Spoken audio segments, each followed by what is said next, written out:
कौन बनेगा नेता। नगर निगम के चुनाव पास आने वाले थे। पूरे कानपुर शहर में टिकट को लेकर मारामारी शुरू थी, लेकिन सबसे ज्यादा चर्चा में वार्ड नंबर 40 की सीट थी। वो इसलिए क्योंकि इस बार वहां की सीट महिला के लिए आरक्षित थी। अब सवाल ये था कि चुनाव लड़ेगा कौन। इससे पहले ठाकुर साहब वहां से पार्षद थे और इस बार उन्होंने अपनी पत्नी सीमा ठाकुर को टिकट दिलवाई और ठाकुर साहब की शान के कारण सीमा जी ने 20,000 वोटों से चुनाव जीत लिया। अरे बधाई हो सीमा भाभी, अब तो आप वार्ड की पार्षद बन गई हैं। अब तो हमारे काम आप ही करवाएंगी। अरे ये तो सिर्फ नाम की पार्षद बनी है, वो तो महिला सीट आ गई, वरना पार्षद तो मुझे ही बनना था। अब भले ही चेहरा इसका होगा, लेकिन पावर तो मेरी ही होगी। अरे वाह भाई साहब, क्या दिमाग लगाया है आपने भी। आइए आप लोग, खाना लगा दिया है सबके लिए। सीमा जी पार्षद बन चुकी थीं, फिर भी उनकी एक ना चलती। सारे काम ठाकुर साहब खुद ही संभाल लेते और जहां जरूरत पड़ती वहां सीमा जी का अंगूठा लगवा लेते।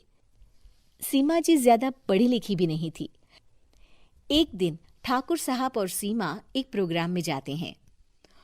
अरे ठाकुर साहब, आप आ गए। ओहो, पार्षद मैडम भी आ गई हैं। स्वागत है आप दोनों का। लगता है हमारे पार्षद फंड का सही इस्तेमाल हो रहा है। चलिए अब उद्घाटन करते हैं। ये लीजिए ठाकुर साहब कैची, आप ही सबसे पहले प्रवेश कीजिए। सब लोग आगे निकल जाते हैं और सीमा जी पार्षद होने के बावजूद भी पीछे खड़ी रह जाती हैं। वो देखती हैं कि वेलकम बोर्ड पर उनका नाम है, लेकिन महिला होने के कारण कोई उनका सम्मान नहीं कर रहा। अगले दिन एक आदमी उनके घर आता है। अरे ठाकुर साहब नमस्कार। कल ना हम नोटिस किए कि हमारा घर तो अवैध है और नगर निगम वाले उसे तोड़ने आ रहे हैं। अरे कुछ कीजिए ना ठाकुर साहब। देखो भाई, मैं तो ज्यादा कुछ कर नहीं सकता, पर अगर तुम सबकी जेब गर्म कर दो तो कुछ हो सकता है। कुल मिलाकर 4 लाख लगेंगे। अरे 4 लाख ठाकुर साहब? अरे भाई, मैं अपने लिए नहीं मांग रहा हूँ। दरोगा है, इंजीनियर बाबू है, बड़े साहब है, सबको देना पड़ता है ना थोड़ा थोड़ा। बोलो है मंजूर? तभी वहां अचानक सीमा जी आ जाती हैं। अरे ये आप क्या कर रहे हैं? पहले इन्हीं लोगों से तो आपने वोट मांगे, अब इनसे ही पैसे ले रहे हो। अरे चुप रहो तुम। तुम्हारा काम है सिर्फ अंगूठा लगाना, तुम वही किया करो। मुझे दूसरे काम तुम मत सिखाओ, समझी? और तुम ना जाओ, अब पैसे लेकर आओ, वरना जेसीबी किसी भी वक्त आती होगी। सब कुछ ऐसे ही चलते रहता है। एक दिन सीमा जी और ठाकुर साहब को एक लोकल मीटिंग में बुलाया जाता है।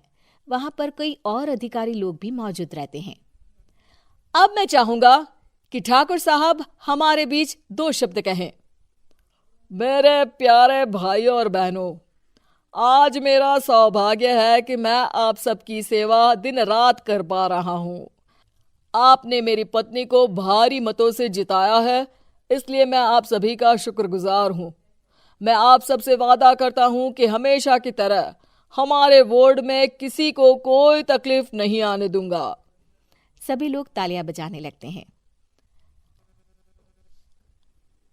अब मैं माननीय पार्षद मैडम को स्टेज पे बुलाना चाहूंगा। अपने नाम को बुलाया सुनकर सीमा जी एकदम चौंक जाती है। उन्हें बिल्कुल उम्मीद नहीं थी कि इतनी बड़ी जगह उन्हें मंच पर बुलाया जाएगा। जैसे तैसे वो मंच पर चढ़ती हैं। ऊपर जाते ही सीमा जी को सारी पुरानी बातें याद आ जाती हैं कि किस तरह उनके पति उन्हें कभी भी आगे बढ़ने नहीं देते और उनके नाम से गलत काम करते हैं। वो बोलने लगती हैं, मैं आपके वार्ड की पार्षद सीमा हूं। आप में से बहुत कम लोग ही मुझे जानते होंगे, क्योंकि इससे पहले मुझे कभी ऐसा मौका ही नहीं मिला।